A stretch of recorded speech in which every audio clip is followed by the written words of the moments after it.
The following program is a podcast1.com production.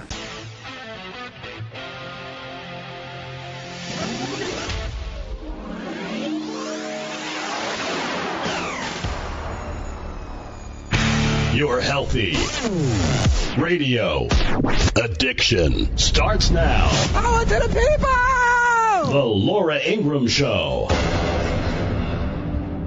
It must be nice, it must be nice to have Washington on your side. It must be nice, it must be nice to have Washington on your side. Republicans own Washington, D.C. You should not give them a single vote in keeping the government running. That's their job. This is their government. This is their Congress. This is their presidency. The American people said they wanted Republicans to run Washington, D.C. Let them run Washington, D.C. Don't give them a single vote unless they give you a clean bill on Dreamers. Somebody has to stand up. You're listening to the Laura Ingraham Show, 855-40-LAURA. Clean bill on Dreamers, from the Democrats' playbook to Joe Scarborough's mouth. A former Republican turned full-blown liberal will be examining all aspects of the blame game going on with an impending government shutdown because the Democrat Party cares more about illegal immigrants than they do care about the average American worker. This is a win-win for Donald Trump. The idea that these Democrats think that they're going to be my way or the highway when it comes to legalizing 800,000 people, and not just that, when you ultimately add up how many individuals those 800,000 will be able to sponsor through chain migration, that figure extends to approximately 6.5 million at the low point.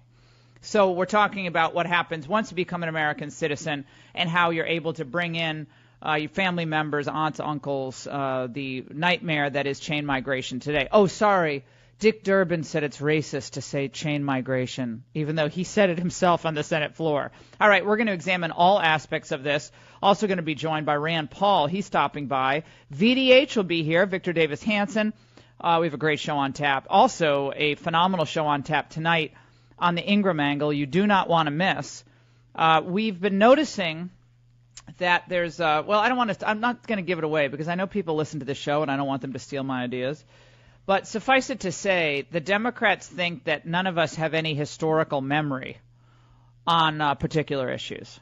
They feel like we'll just go about our business and respond to whatever meme of the day, Media Matters and the MSNBC types are putting out. But we're a little smarter than that.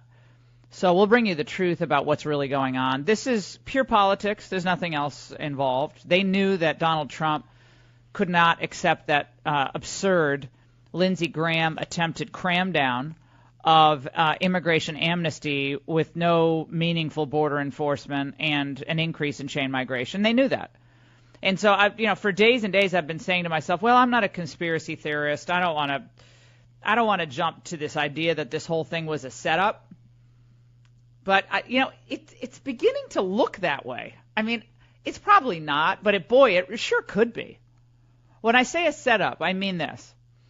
Graham has now gotten to know Donald Trump pretty well. And he thinks he's going to run over to the White House after having some morning call with the president. And he's going to convince the president that everything he's ever said on chain migration now is not applicable. And it's not necessary at all to make any progress on ending chain migration. And that the president will essentially just agree to legalizing 800,000 people and allowing them to bring in countless family members. So they either think that he's wildly idiotic and stupid, which I guess they could think, but I don't really think they think that. Or they think, gosh, we don't have the leverage to get what we want here, so let's just force his hand. Let's go there with a bill that we know he can't agree to. If by chance he does, then great. But he probably won't. And then we can use this as a battering ram against him in the midterm election cycle. Then we'll be able to get our email lists going. We'll be able to raise money. we'll be able to get all these Hispanics registered to vote. And then, by the way, we're gonna keep going on the race thing after the president made the comment about S-hole. We'll use that. So we'll use this to try to drum up registration of Hispanic voters. And then, even though so many Democrats and Republicans had used similar language over the years, including Barack Obama, thank you, that we're going to use that and try to then, make the final confirmation of Donald Trump's being an undying racist. He just so happened to have been able to hide it for the decades and decades that he was in business, friends with people like Jesse Jackson. That's the only thing about Trump's judgment I really will question. Friends with Jesse Jackson, did stuff with him. Obviously good friends with Oprah. All these African-American business folks he had done deals with over the years. But Trump he's been really good at hiding his racism. But we're going to go with that because what else are we going to use? 855-40-LAURA. I mean, I don't think it was a setup, but I can see why people think that. And the question is, who's going to blink first? Do you think that this president and the Republicans, remember, the Republicans are not like the Democrats. The Democrats are really united. So the Republicans could very well start criticizing the president a la Lindsey Graham en masse. Because we know a lot of these Republicans want amnesty. That's why they were against Trump in the primary. So unlike the Democrats in 2013 during the Ted Cruz deal, the Republicans can have their unity broken, in a heartbeat. The Democrats just stick together like, we're going to demonize this guy. We're going to do everything we can to demonize him, call him a racist, call him anti-Hispanic, stupid, mentally unfit. He's basically a felon. He shouldn't be in it. We're going to impeach him. We're going to keep this thing going. All of us stay on the same playbook here. We're not deviating from the plays. There's not going to be any audible calls on the field. We're sticking to this playbook. And they have different quarterbacks at different times. So last week it was Dick Durbin. He was a quarterback. At other times it'll be Joe Scarborough. He'll be the quarterback. He'll carry the message, and then it'll be a website or some other MSNBC host. But the question is, what do Republicans do? My view is, contrary to what all the bloviators on MSNBC were saying today, and I know you don't watch this show, but I do, my kids today had the day off. Don't ask me why. They have a professional day at their school. These kids have had more days off. Professional day. We never had such a thing as a professional day. Have you ever heard of that, James, a professional day? Never in my entire life. What is that? You are professionals and you get the whole summer off. How is it? I mean, I love teachers. Don't get me wrong. I have 2 in my family. But I don't understand the professional days. We have a professional day. I want a professional day. We have a professional. They just had yesterday off for MLK Day. Now they have Friday half day because of the March for Life, which is great because I want my kids are going to go. But I mean, come on, they're never in school. So my daughter's sitting at the kitchen counter with me this morning. I whipped up some eggs with chopped up lox and pepper jack cheese, and it was good. Wow, that sounds scrambled delicious. eggs. Oh yeah, it was good. I think I had 4 eggs. Is that bad?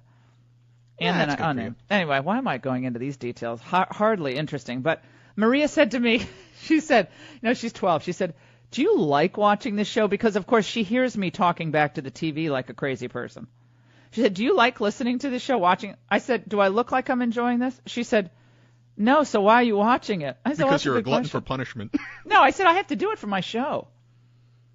And she said, oh. She said, that one always seems angry. She was pointing to Joe. That one always seems angry. I said, his head is about to blow off his shoulders because he's so jealous of President Trump because he wanted to be president. Joe Scarborough wanted to be president, and Donald Trump beat him too, and Joe Scarborough will never be president. And then she said something about his forehead being really tall. And then I ended the conversation. Like, we don't talk about the way people look. It's not nice.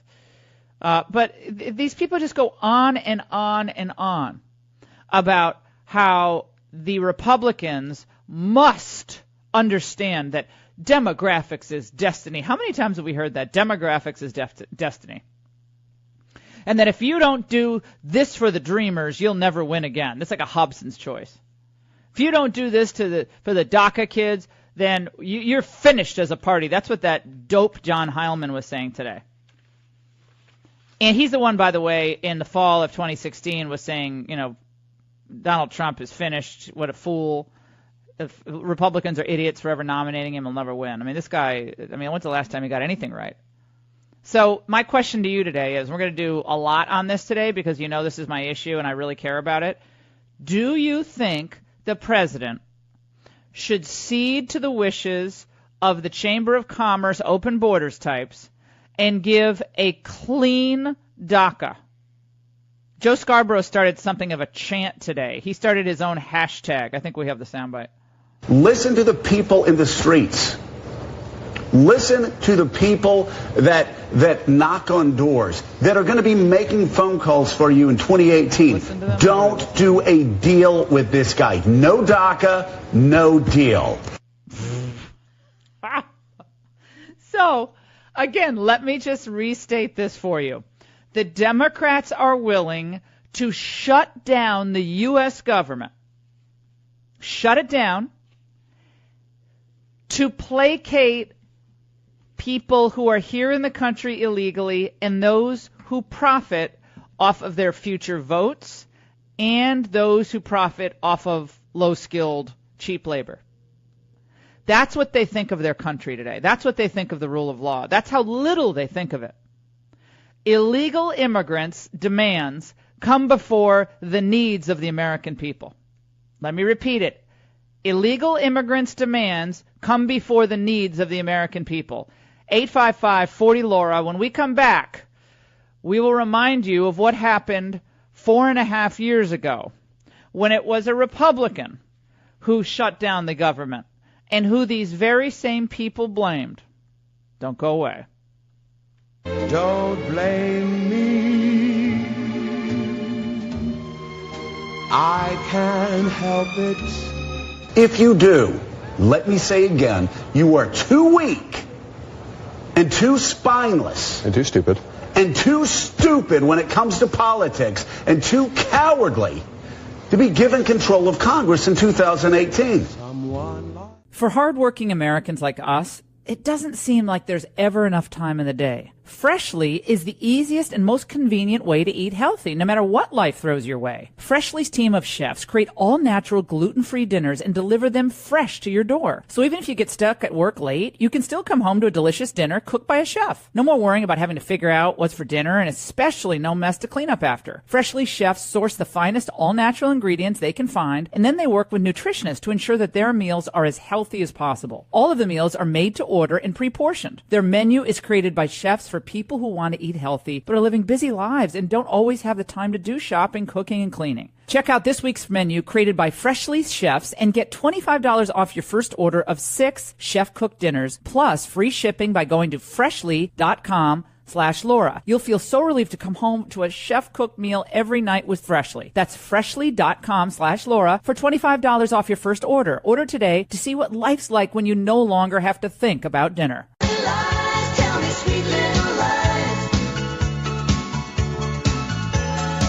It was so obvious, listening to the DHS secretary, listening to Tom Cotton, listening to David Perdue, it was so obvious that they were lying, that they were holding on to a legalistic semantic argument to lie about Dick Durbin, saying, oh no, the president never said anything like that. So the demonization of two great men, Tom Cotton and Senator David Perdue, who are standing firm on the issue of immigration because they know they took an oath to uphold and defend the U.S. Constitution for U.S. citizens. The protections therein protect those who are lawfully present in the United States of America. I don't care what any activist judge says to the contrary. The constitutional obligation of men and women elected to Congress runs to the people of America, not to anyone who happens to stumble across the border. And if President Trump decides by some crazy notion, which I don't think he'll decide, that, oh, it's just give in on this and it'll be okay, then he's finished. So the exact opposite advice that the Democrats are giving should be followed. The president should stand firm and expose exactly who is putting serious, important government functions at risk. to cater to the needs of illegal immigrants. 855-40-LAURA. Lots of good news to report in the Trump economy. The Dow is now on track to hit 26,000. It's hard to believe that. Oh, my gosh, 26,000. The three major equity benchmarks have risen between 22 and 30% this past year. The economy is expanding. Corporate profit growth is up, of course, and enthusiasm over Trump's tax cuts and continued efforts at deregulation, his other business-friendly policies. Shale production, this is amazing, is poised to push U.S. oil output to more than 10 billion barrels a day. We still need all that wind power, though. The U.S. government forecasts that the nation's production will climb to 11 million barrels a day by late 2019. That's a level that would rival Mother Russia. That's the top producer in the world, by the way. And daily trading volumes of all oil futures contracts have more than doubled in the past decade, and it's only gone up this past year. Again, the major Democrat freakout is because things are going so well. If you missed my segments last night on TV, we had some doozies. I had a segment with Antoine Wright. He was in South Carolina. And also another pastor who was on, Pastor Mark Byrne. He was fabulous. And they were, it was like two people on two different planets. Both happen to be African American. We'll play Antoine 1, James. And he is making a point that Martin Luther King would be horrified about Donald Trump. Let's listen. I would be curious to know what Reverend King would think about the leader of the free world calling NFL athletes who are peacefully protesting SOBs. I would love to see what Reverend King would talk about a budget that comes out of the White House that cuts programs like Meals on Wheels. But you're making our point, I would Antoine. love to see. You're making the point of the segment which you said wasn't valid. Well, he goes on. Let's listen. We have to save ourselves. Government can be a bootstrap for a number of people to pull them out of certain situations. It's called investing where we need to be. We've tried it for 50 years. 50 years, $5 trillion. What has it gotten us? Laura, we have not done that effectively. We have not. Look at K-12 education in this country. Well, okay, are you for school choice? Are you for school choice? I am totally against school choice because it will eventually lead us back to a place of segregation. So you want to keep the kids in underperforming schools. Okay, all right. So you want to keep the kids in underperforming schools. What I want to do is invest. I want to invest equally, Laura. We want to invest. What does that even mean? We want to invest equally. So whatever Choate and Deerfield spend per pupil on education, we're going to spend via the U.S. taxpayers? On public education? Is that what the argument is? I don't even understand their arguments at this point. But Pastor Mark Byrne was awesome.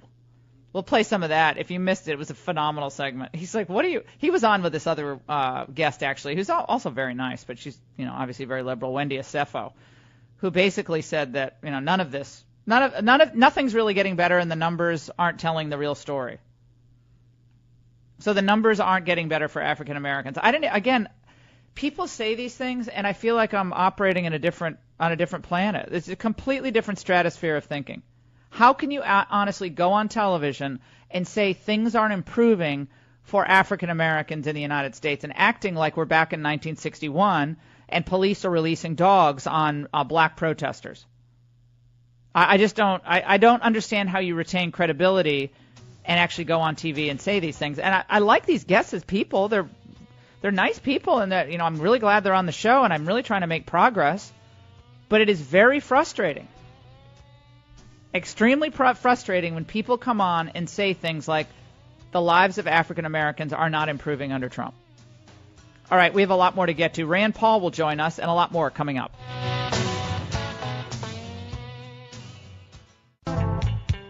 False accusation, I can't take back.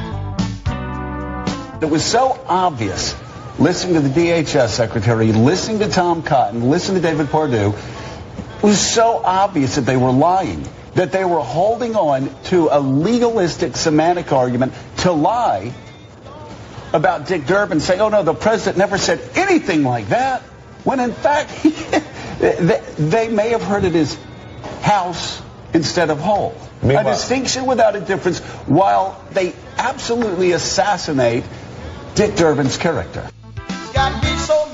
You are listening to your Healthy Radio Addiction, the Laura Ingraham Show, 855-40-LAURA. This is the new Democrat line of the day. Dick Durbin, great American. Tom Cotton, veteran, served his country in active combat. And David Perdue, senator from Georgia, bad dudes just lying. This is insanity. But this is the way it goes in D.C. And this is why you can't pay much attention to any of this, because it always is whose ox is being gored. That's always the question. 2012, they blamed the shutdown on Ted Cruz because Barack Obama would not budge. Barack Obama back then was hailed as a smart negotiator because he would not give in to Ted Cruz. But now Donald Trump won't give in, and suddenly Donald Trump is the evil, racist ne'er-do-well. Joining us now, my friend, I'm delighted he's with us, Senator Rand Paul from the great state of Kentucky. He joins us now. Senator Paul, great to talk to you. How you doing? Very good, Laura. Thanks for having me. So give me your take on where we are here. I was going back and watching some of the old videos from 2013 and how, again, President Obama was standing firm and he was holding the line, and these Republicans were the ones at fault. But now we got Democrats apparently willing to shut down the government to give clean amnesty to illegal immigrants, and it's Trump's fault. Well, it's a bit naive for Democrats to think when they control no branches of government, they don't control the House, they don't control the Senate, they don't control the presidency, they're going to get everything they want. So really, this would have to be a negotiation. I think the president holds the cards, and if he stands firm, he'll get a decent negotiation on this. And I think there is actually a compromise to be had. I think there's a compromise to be had. What I would do is I just wouldn't add to immigration. We admit about 1 million people a year. If you want to admit these DACA kids, admit them, but subtract them from the totals that we admit every year, and do not increase immigration. Fix diversity lottery for everyone. Fix chain migration for everyone. And do border security, including wall. And I think there is a deal to be had. But it's not a deal where you go to the Gang of Six, which is the same as the Gang of Eight. These are the moderate Republicans, and they think they represent everyone. What's naive about them is they don't represent all the conservative Republicans in the House. So anything the Gang of Six thinks they want to pass, working with Dick Durbin and those guys, it has no validity that it will pass in the House.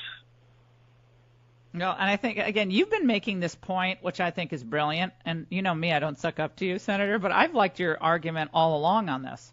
And I think that's where this is going to end up. That's what I tend to believe. But who knows? The Democrats may be willing to shut it down to drive some type of narrative that Trump is anti-Hispanic. They might want to do that. I think it's really stupid. But they might be going there. I don't know. About 6 months ago, I went to the Democrats that were promoting the Dreamer Act, and I said, maybe there's a compromise here where you don't get everything you want, but they get to stay as long as we subtract them from the normal totals of immigration. And they came back to me and said, no way, we want everything, we want what we want. And this has been the battle of immigration for years up here now.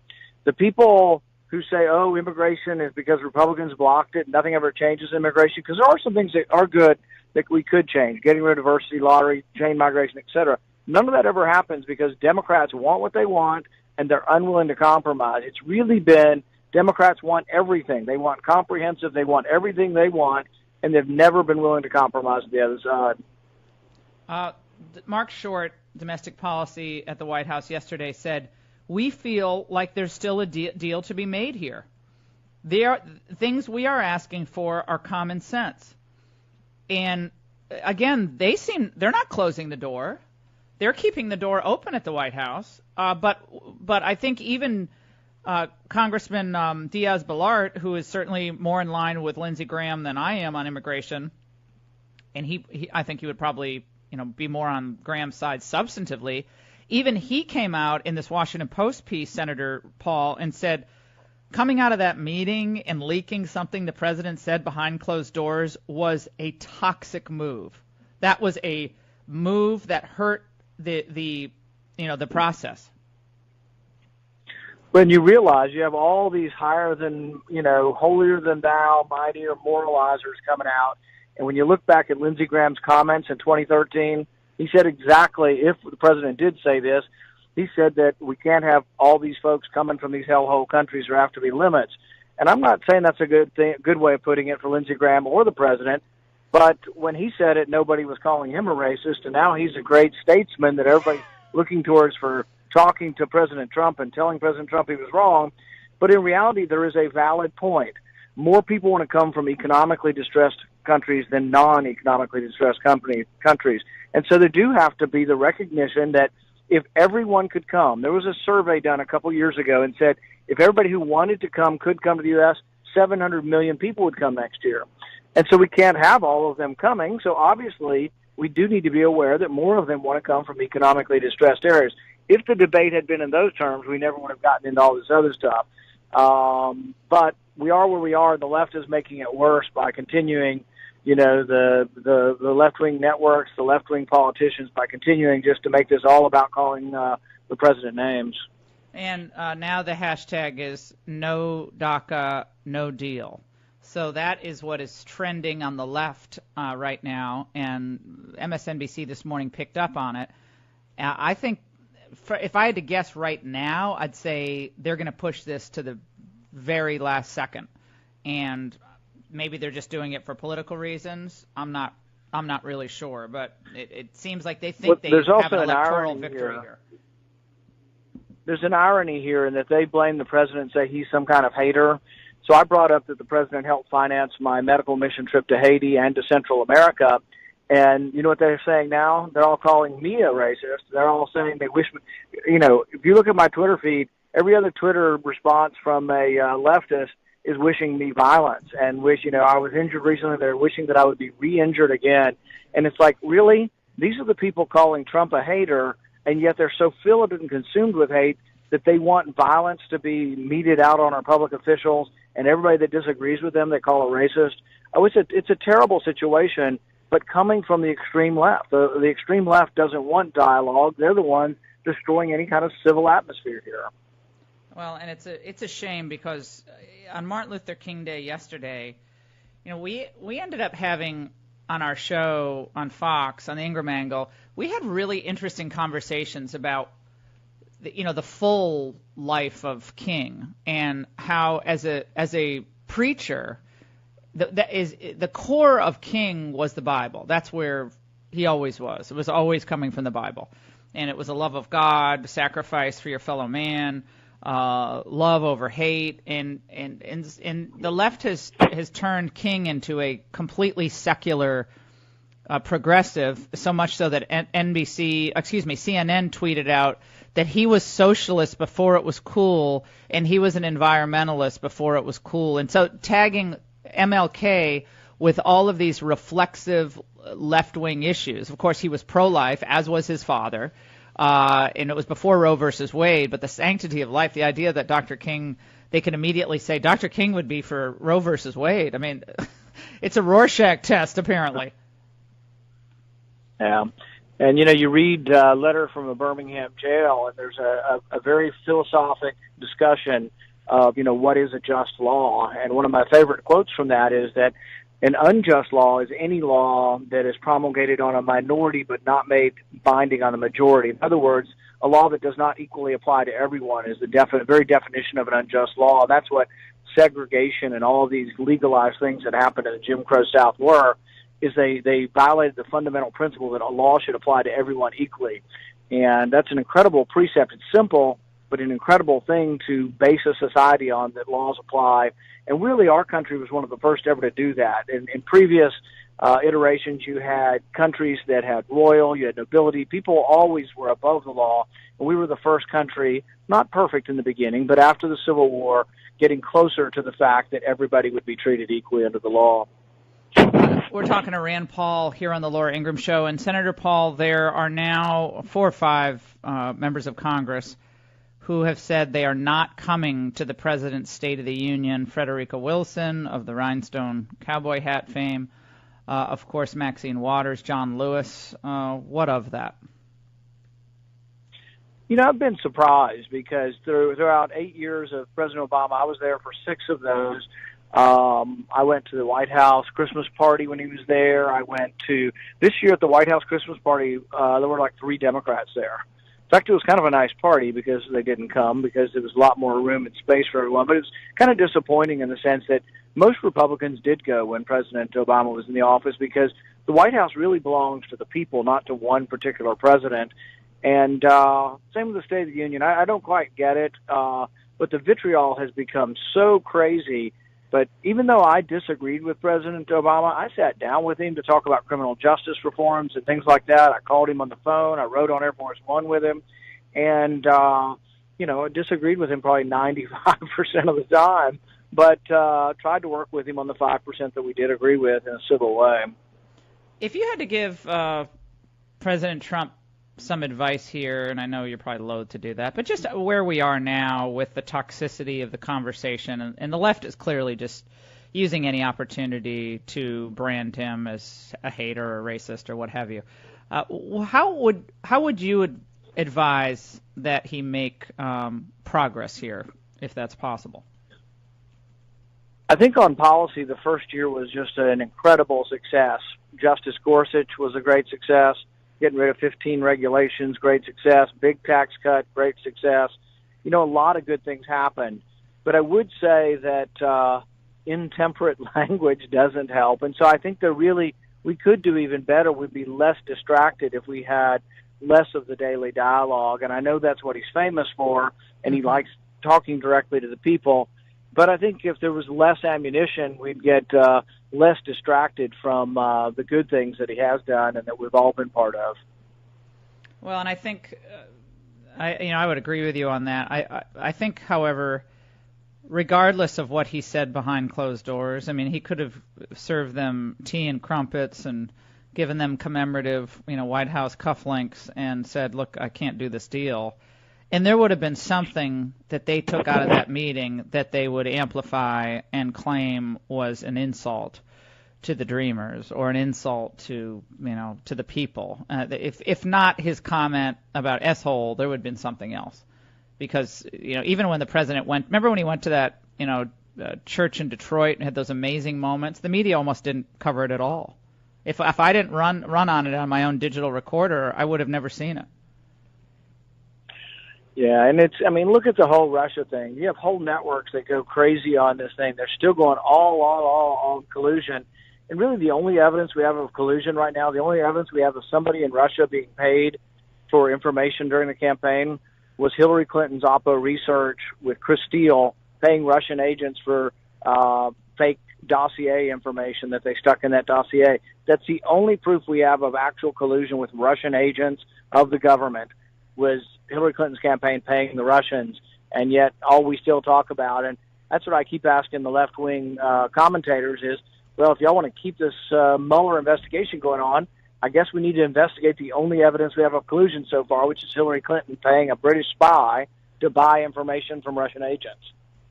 Well, I appreciate your logic and common sense on this immigration issue.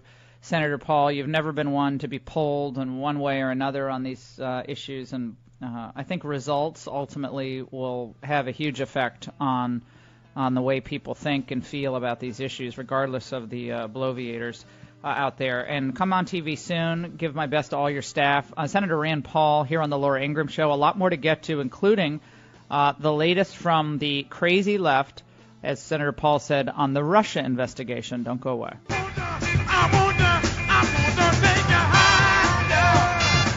Stock market officially hit 26,000 today. Can you imagine if this had happened under Barack Obama? Can you imagine if black unemployment in 1 year had fallen as much as it did this past year under Barack Obama? I keep saying, if the same metrics were in place in any 1 year of the Obama administration as we have now, they would already be etching and carving and putting his visage up on Mount Rushmore. They would already be, planning it all out.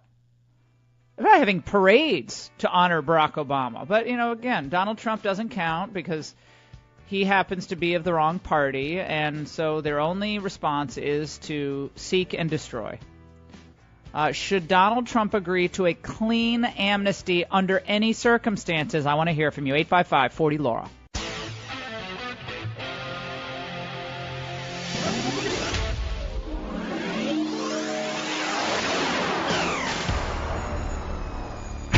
Your healthy radio addiction starts now. Power to the people! The Laura Ingraham Show.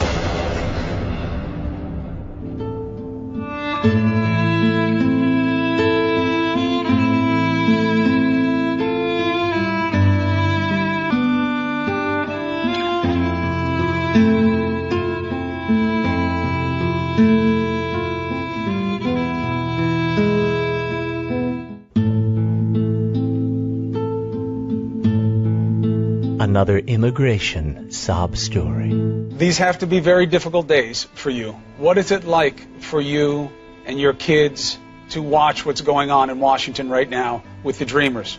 It's very hard to keep coming in home after work and school day for the girls and having to watch the news, being very attentive of what's going on around, especially with the whole immigration deal that is going on, that they still haven't made up their mind. You are listening to the Laura Ingraham Show, 855-40-LAURA, CNN in full immigration sob story mode. Unfortunately, they don't have the same zeal to report the other sob stories out there, those of American citizens who have been either forced out of the workforce or forced to take 2 and 3 jobs to make the same they were making under other circumstances because of the glut of low-wage workers that came and gobbled up their previous jobs, whether in construction or landscaping or running a business. The sob stories only go one way, and they continue.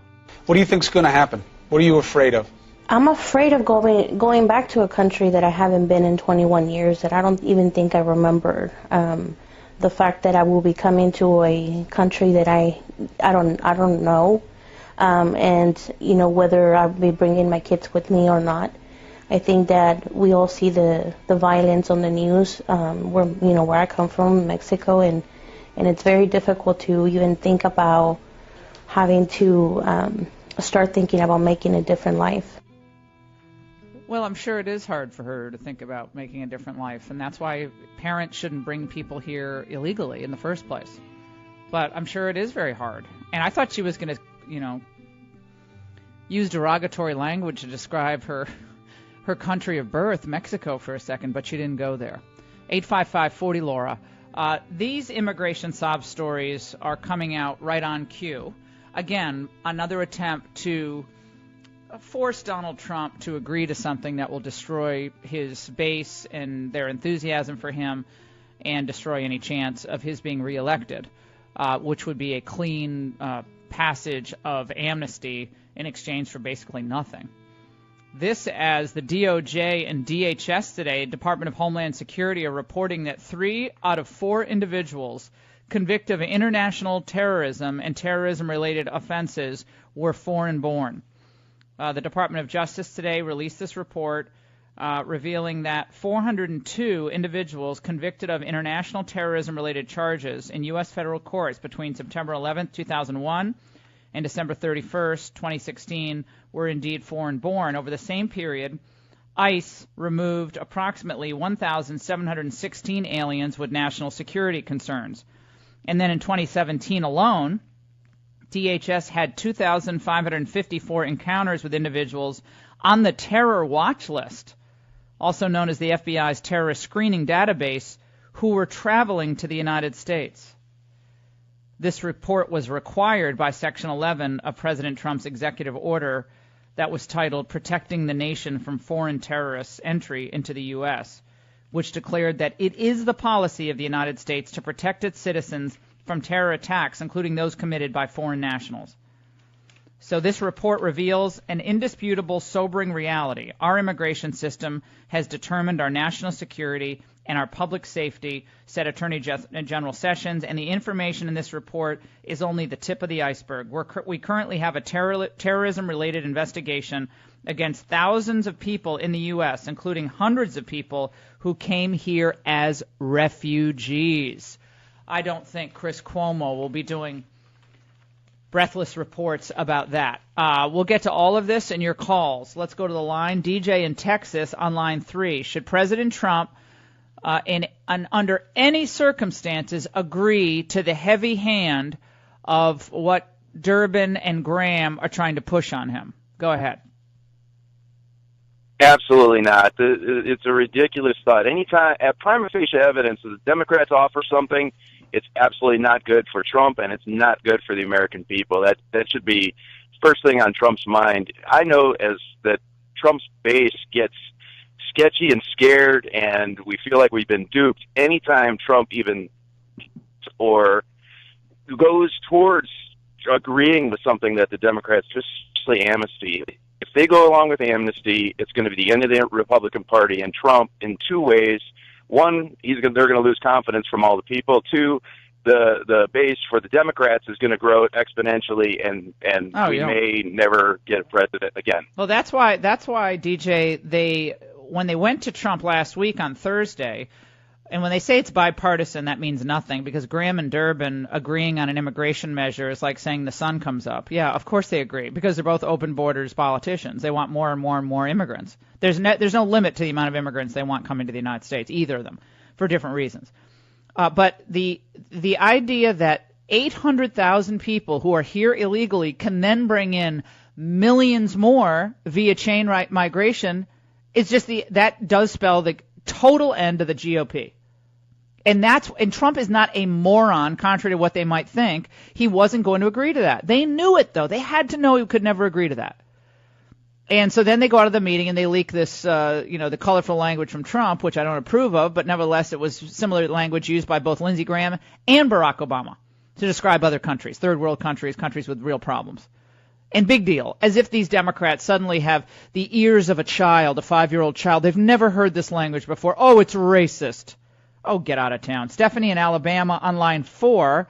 Miss Stephanie, do you feel like these poor sob stories being trotted out all over CNN and MSNBC, that it's our hearts have to open to these dreamers and these DACA people, and we've got to do something for them, Stephanie?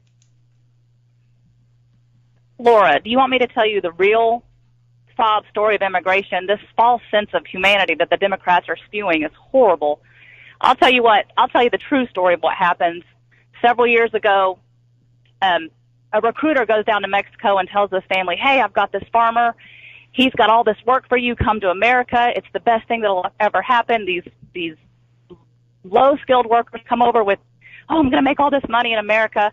Well, they get here, and the farmer uses them for one season to pick a crop, and the farmer doesn't have to provide any safe work conditions or anything because he knows he's not going to get sued for workers' compensation, or they're not going to complain. They move 8 or 9 people in a single wide trailer, and once that crop, they're done. They have nowhere else to go. They have no food. They have no income, and we're supposed to let more people come in and live in these conditions? I just don't understand. They're telling me that there's not enough work to go around. They go from farm to farm to farm, and they're like, nope, we're full. And they're like, you're going to let more people in, more unskilled people in?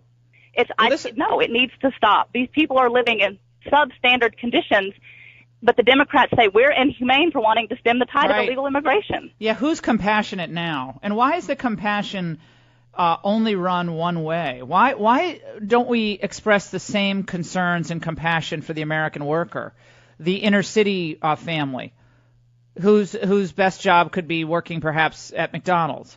And by the way, try to get a job at McDonald's in Northern Virginia. It's all, for the most part, it's all Spanish-speaking workers now. I noticed that.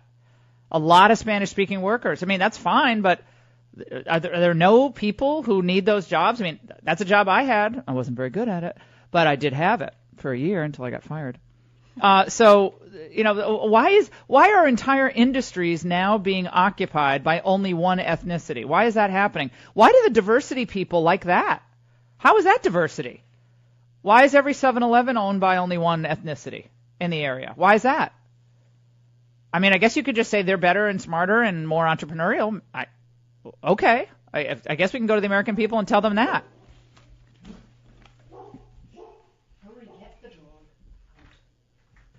You're listening to the Laura Ingraham Show, 855-40-LAURA. Sam in Virginia on line 5. Sam. Hey, good morning. First of all, again, welcome to Fox News late at night, at 10 o'clock. I'm glad to have you there. Appreciate the comments this morning.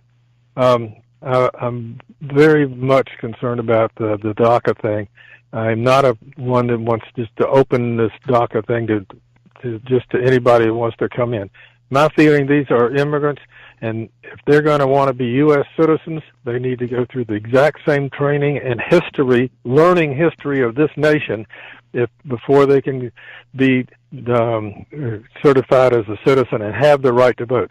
Right now, the Democrats do not want to educate these people. All they want is their votes, and quite frankly, once they get it, they could care less about their welfare. They just want that vote, and if they can't read, all they got to learn to do is punch the D. And I think they are doing the country a great disservice. Unfortunately, this president, and you mentioned it earlier, that he uses this derogatory language in his tweets, and I think you and I would be the same. If he's going to call me names and things, he can have the best program in the world, and I'm probably not going to support him. And he's shooting himself in the foot. He's a brilliant man, and he has the right ideas. And if he could just get his ego under control, he could be thought of in the realm of Reagan and Lincoln and even Margaret Thatcher, the people who were true statesmen in this world. You know what I think? You know what I think, Sam? Stay on the line. I actually think he missed an opportunity yesterday on Martin Luther King Day. I think Donald Trump, his staff, I'm sure they suggested it, but it was shot down. He should have been in a church yesterday. He should have been in an African-American church. I don't care where he was traveling, if it's in Florida, if he's in D.C. He should have been in a church, and he should have been with African-Americans who were commemorating Martin Luther King and what he meant to them. Just showing up is really important. It's not the day to go to the Trump National Golf Course. I'm sorry. Optics are important, but feeling, it's your feeling. And I think he truly does want the lives of Americans to be improved regardless of race or where you came from or your religion. He wants everybody's life to be better. That's why he decided to leave his good life to be put through the meat grinder of what's happened to him day after day after day. Families being threatened with legal investigations. He's being threatened. They call him racist. I mean, it's a great privilege, but it's not like it's fun. So he does deeply care. I know that for a fact.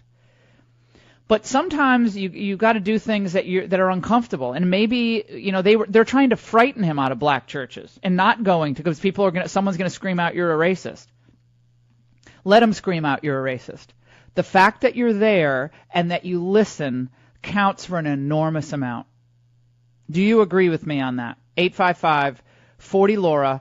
This new Justice Department report is a shocker, but not really. The terrorism that's come to our shores and attempted terrorist acts are coming from foreign-born individuals who either have ties here, came as refugees, or trying to enter the country, and Trump puts our safety and security first and foremost. When we come back, what happened the last time the Republicans were supposedly responsible for shutting down the government? What did the media do then? Whom did they blame? The double standard is again glaring. Stay with us.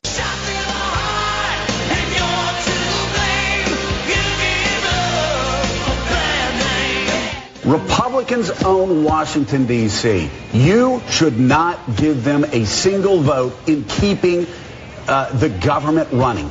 That's their job. This is their government. This is their Congress. This is their presidency.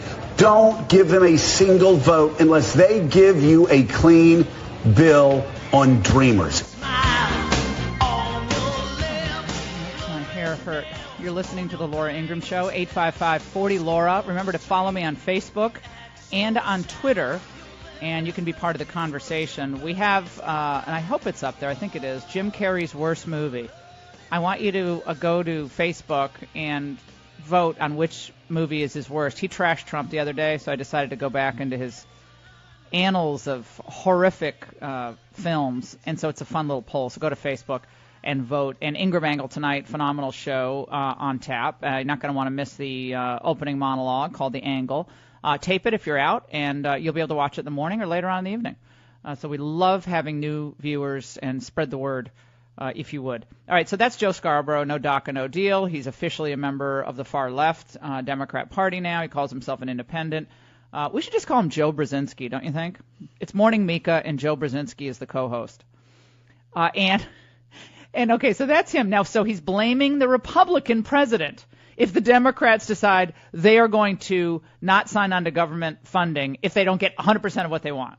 Okay, so he's blaming Trump. What did they do in 2013? Listen to this setup on MSNBC when Ted Cruz was standing firm with a Democrat president. It was billed as a big meeting. The first time top congressional leaders would meet the president since the shutdown began. But in the end, Speaker John Boehner characterized the evening meeting at the White House as little more than a polite conversation with no headway. President Obama reiterated that he won't negotiate over his signature health care bill. Right, no negotiations. Obama says no, not going to negotiate at all. Then this is where it went. When you have a situation in which a faction is willing potentially to default on U.S. government obligations, then we are in trouble. And if they're willing to do it now, they'll be willing to do it later. So Obama comes out and says, this is what these people are doing. They're willing to shut the government down because they don't get everything they want. And the media are just piling on Ted Cruz. Talk about a double standard. My big takeaway was that the president drew a firm line that he's not going to that he will negotiate, right, but he's not going to do it until after he gets both a clean CR that extends the government funding, reopens the government, and raise the debt limit. Okay, guys. So back then, Obama wanted two things: extend the debt ceiling, and he wanted a clean continuing resolution. He wanted two things. He said, if not, the government's going to shut down. What is Trump saying? I want an end to chain migration, and I want a wall. But now it's Trump's fault to shut down the government. And then John Heilman, let's listen. Ron Fournier, go ahead. I'm really afraid that these yahoos are going to send us right over the cliff. This is not looking good. And I'll disagree with one thing. Ted Cruz did have a strategy. It was to build his email list and build his national profile. He doesn't care what's going to happen to the country. So, do you see what I'm saying here? This is a tale of two government shutdowns. That's beyond obvious. Dwayne in Arizona, very quickly. Dwayne. Oh, Laura, I believe that President Trump should not support any amnesty and hold firm to his guns. My in-laws came from a war-torn Poland, from Russian and German concentration camps and work camps. It took them 9 years to get into the United States. And when they came here, they had to have sponsors. They did not live in poverty because they did it through the legal methods. They raised 2 of their 3 children were born while waiting to come into the United States, one in Africa, one in India. Amazing. Well, I have to say the tape does not lie. Double standard extraordinaire. Coming up, Victor Davis Hanson. Podcast One has new shows on our new app. Check out all the cool features to help you explore our exciting new programming, like America's Lakers podcast with Jay Moore, So Random with Corinne Olympios, Attack Each Day, The Harbaugh's podcast, Not Just Sports with Susie Schuster and Rich Eisen, and Sessions with Randy Jackson, as well as your old favorites like The Lady Gang, Steve Austin, Shaquille O'Neal, and Adam Carolla. Get the new Podcast One app in the App Store, Google Play, or podcastone.com. Things will turn out right, but I'm staying here with leaving on my mind. And if the president calls it a wall, that's fine with you. The semantics of it aren't necessarily as important to you, correct? We need to return to what it's about. It's about the lives of 800,000 or so young people brought to this country at a young age, have done everything our society has asked of them, have gained admission to the University of California, which is a very competitive institution. Are we really going to deport this kind of talent? That's not what our immigration system should be all about. apparently every DACA recipient is at the University of California getting a PhD in, I don't know, computer science or nuclear engineering, biomechanical engineering, according to Janet Napolitano. He's the chancellor of the University of California Schools. Joining us now is Victor Davis Hanson, who has been writing about, studying the effects of mass immigration, the effects on our country, the effects on the state of California. He joins us now. Victor, good to have you on. Thank you for having me. Let's talk about what Janet Napolitano, the former head of DHS under Obama, what she just said. The compassion only goes one way. It goes to the illegal immigrants who are here, yet little compassion for those Americans who've been adversely affected by the glut of illegal immigrants in the United States.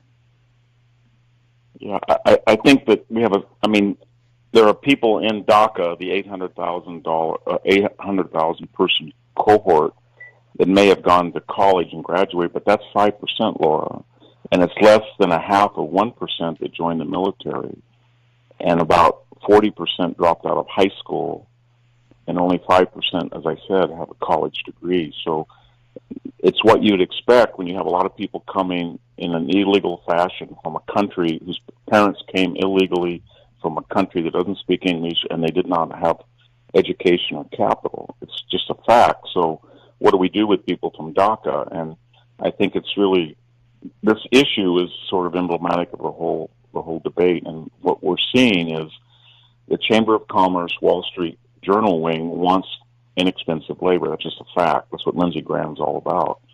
And that has really depressed entry-level wages for American workers of all different backgrounds. And the Democratic Party has looked at what's happened to California, what's happening in Nevada, Colorado, New Mexico, and they found a formula of flipping red states purple and then blue in a way that their message can't do. So for Dick Durbin to go into a meeting and expect him to be sincere or to be serious about negotiating away illegal immigration is crazy. They don't want to negotiate away. In their mindset, it's not broken. It never was broken. It's wonderful. And that is more or less true of the Jeb Bush Wall Street Journal wing of the Republican Party. The problem is that about 30 or 40% of the country is irate, more on polls, but 30 or 40% is really irate about it, and they were the people who elected Donald Trump. And so suddenly there's a third player in this conversation that doesn't accept these premises. They want to, support the law, enforce the law, and as far as the people are here, they're willing to make a deal if you say, if you're not on public assistance, if you've been here 4 or 5 years, if you are willing to pay a fine, if you have not committed a crime, we'll give you maybe a green card in exchange for E-Verify, end the chain migration, build a wall. But that's not going to happen because the Democratic Party cannot afford to make that deal. Jennifer Palmieri said that when she wrote a memo saying the DACA cohort is absolutely essential to our electoral strategy.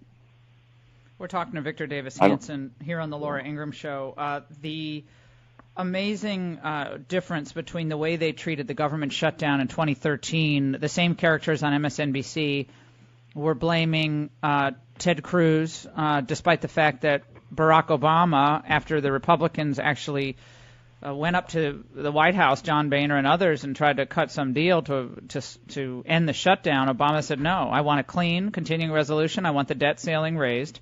Those are my two non-negotiables. For that, he was heralded as a strong and powerful leader.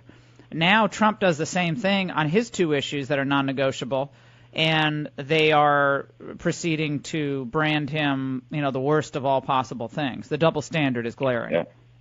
Yeah, I don't think, though, historically, when the Republicans did it in 95 and 96, they had a little bump, but Clinton really benefited from that.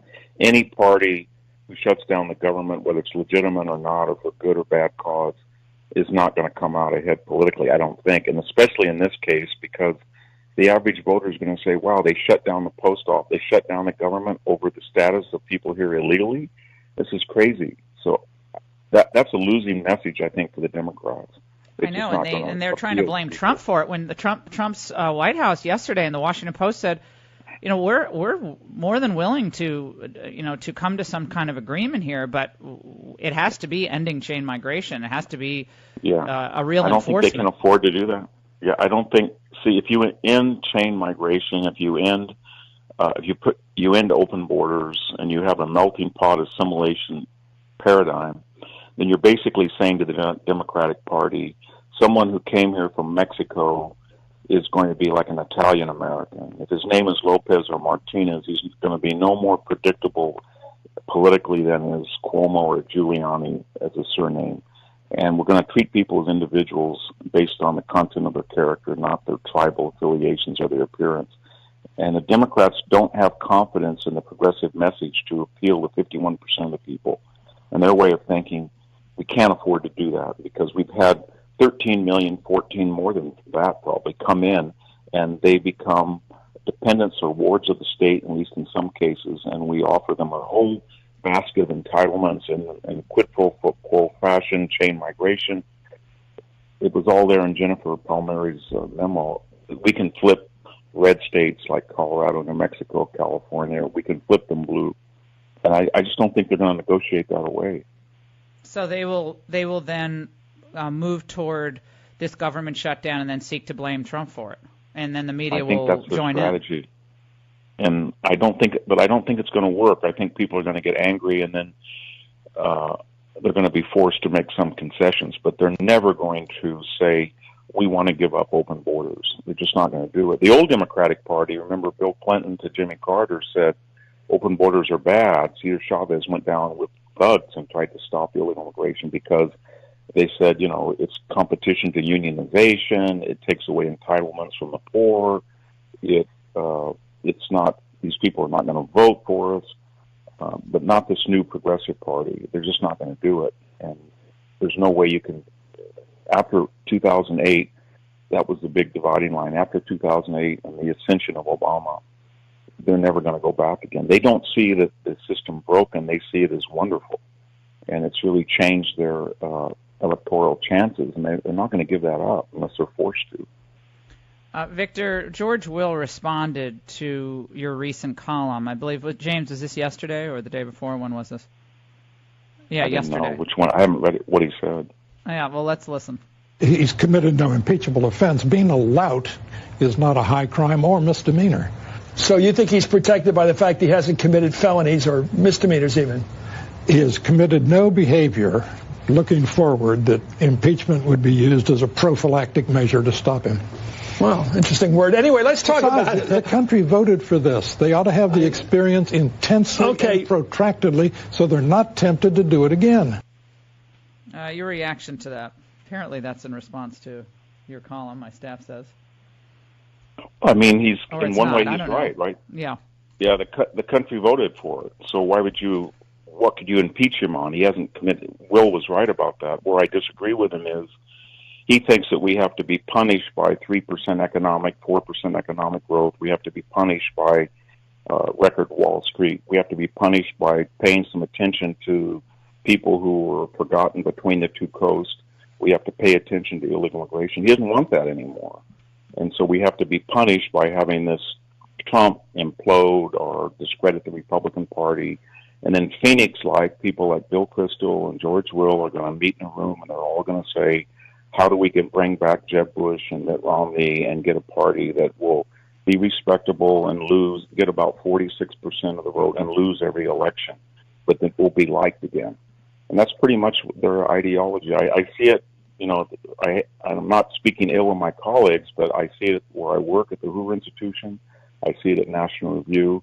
You want to become a sober and judicious conservative commentator, and your books will be well reviewed, you'll be esteemed, and you'll just sort of slow down the progressive project here and there, but otherwise you're going to be irrelevant. That's pretty much what Will is arguing for. My problem is I wish George Will was looking out the window right now at where I live in southern Fresno County, and he would see a completely demoralized population, a destroyed industrial center, the effects of illegal immigration. And it's not the community that it was 30 years ago. And that's same true as southern Michigan or northern Ohio or central Wisconsin. And people really have hope now, whether it's more energy production or better GDP or lower unemployment. I just don't understand how people's cultural biases. I know that Trump can be crude. I know that he can have all sorts of problems, but I mean, FDR, JFK, their stories were not their worst moments. We didn't report just on their worst moments. We took everything in a balanced fashion. So Will looks at the worst moments of Trump, and then it offends his cultural sensibilities, and he's willing to write off the entire good that has happened a year that affects a lot more people than George Will. So I'm just he's willing. Well, he's in Chevy Chase. He's a gorgeous neighborhood, and a lot of us are lucky to live in great neighborhoods. But you don't see the effects of it in Chevy Chase. Going between your house and the Chevy Chase Club. You don't see that. You see the people at the Chevy Chase Club, doing the yard work and stuff. And I've always loved George Will. I consider him a friend. We've kind of not been all that friendly. I have great respect for so much of what he's done in his life, and I know he's upset because Trump was kind of rude to him, and then, everybody got their backs up. But to be willing to trade away the entire Supreme Court in this huge economic growth because you think Trump's boorish, okay. I mean, that's sort of like saying we can't appreciate what JFK did during the Cuban Missile Crisis because he deflowered a 19-year-old virgin in the White House. He did. Had that reported that, and had that been the sum total of the JFK presidency, I don't know what would have happened. Would we have impeached him over that?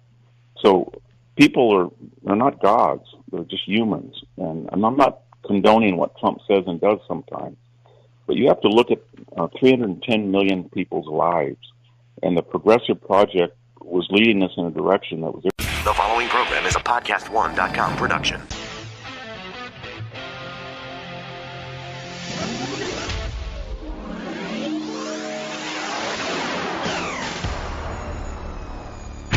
Your healthy radio addiction starts now. Power to the people! The Laura Ingraham Show. It must be nice, it must be nice to have Washington on your side. It must be nice, it must be nice to have Washington on your side. Republicans own Washington, D.C. You should not give them a single vote in keeping the government running. That's their job. This is their government. This is their Congress. This is their presidency. The American people said they wanted Republicans to run Washington, D.C. Let them run Washington, D.C. Don't give them a single vote unless they give you a clean bill on Dreamers. Somebody has to stand up. You're listening to the Laura Ingraham Show, 855-40-LAURA. Clean bill on Dreamers, from the Democrats' playbook to Joe Scarborough's mouth. A former Republican turned full-blown liberal. We'll be examining all aspects of the blame game going on with an impending government shutdown because the Democrat Party cares more about illegal immigrants than they do care about the average American worker.